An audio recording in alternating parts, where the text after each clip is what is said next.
નમસ્કાર મિત્રો, અનમોલ ઇંગ્લિશ એપમાં લેવલ 1માં આપણે બેઝિક ઇંગ્લિશ શીખી રહ્યા છીએ. એમાં આજે આપણે ચેપ્ટર 16માં આપેલ રોજબરોજની વાતચીતમાં ઉપયોગી વાક્યો નંબર 151થી 160 શીખવાના છે. દરેક ચેપ્ટરમાં આપણે રોજ 10 વાક્યો શીખીએ છીએ. તો ચાલો શરૂ કરીએ. વાક્ય number 151. Tune in to some news channel.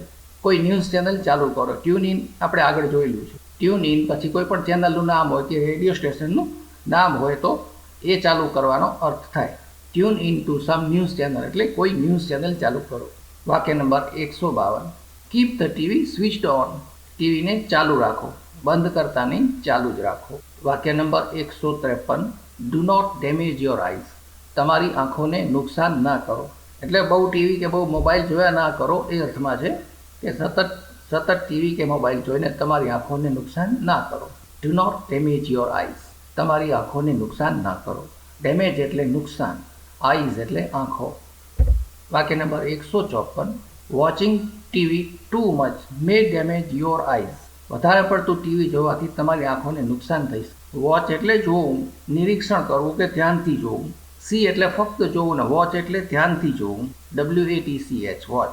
TV આપણે ધ્યાનથી જોતા હોઈએ, અજાણતે જે નજરે પડી જાય તો એને સી કહેવાય. SEE એટલે જોવું અને વોચ એટલે ધ્યાનથી જોવું.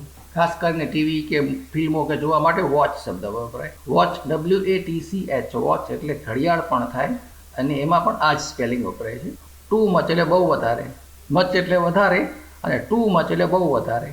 બહુ વધારે કે વધારે પડતું ટીવી જોવાથી આંખોને નુકસાન થઈ શકે. વાક્ય number 155. Switch on the fan. પંખો ચાલુ કરો.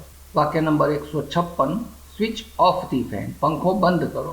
ઇલેક્ટ્રિક અને ઇલેક્ટ્રોનિક સાધનોને ચાલુ બંધ કરવા માટે સ્વિચ ઓન અને સ્વિચ ઓફ શબ્દનો ઉપયોગ થાય છે. એ આપણે આગળ પર જોઈએ. વાક્ય number 157. Why is it making a noise. તે શા માટે અવાજ કરે છે એટલે ઘોંઘાટ. નોઇઝ એટલે ઘોંઘાટ થાય.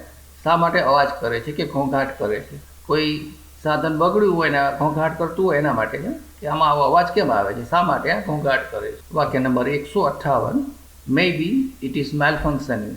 કદાચ તે ખામીયુક્ત છે અથવા બગડ્યું છે. જે તે કોઈ પણ સાધન સામાન્ય રીતે બગડે ત્યારે વધારે પડતો અવાજ કરે કે ઘોંઘાટ કરે. તો કદાચ એ બગડ્યું છે, ખામીયુક્ત છે, મેલફંક્શનિંગ છે. માલફંક્શનિંગ એટલે બરાબર કામ ન કરવું. વાક્ય નંબર 159. Get it રિપેર્ડ. તો એને રિપેર કરાવી લો, એનું સમારકામ કરાવો. વાક્ય નંબર 160. Increase the speed of the fan. પંખાની સ્પીડ વધારો, પંખાની ઝડપ વધારો. Increase the speed of the fan. Increase એટલે વધારવું અને ડીક્રીઝ એટલે ઘટાડવું. તો આ રીતે ચેપ્ટર 16 પૂરું થાય છે. વિડીયો જોયા પછી અનમોલ ઇંગ્લિશ એપમાં આપેલ પ્રેક્ટિસ જરૂર પૂરી કરી લેજો. પ્રેક્ટિસ કરવી બહુ જરૂરી છે. જો વિડીયો જોયા પછી નિયમિત રીતે પ્રેક્ટિસ પણ કરતા રહેશો તો ખરેખર સારું ઇંગ્લિશ બોલતા આવડી જશે.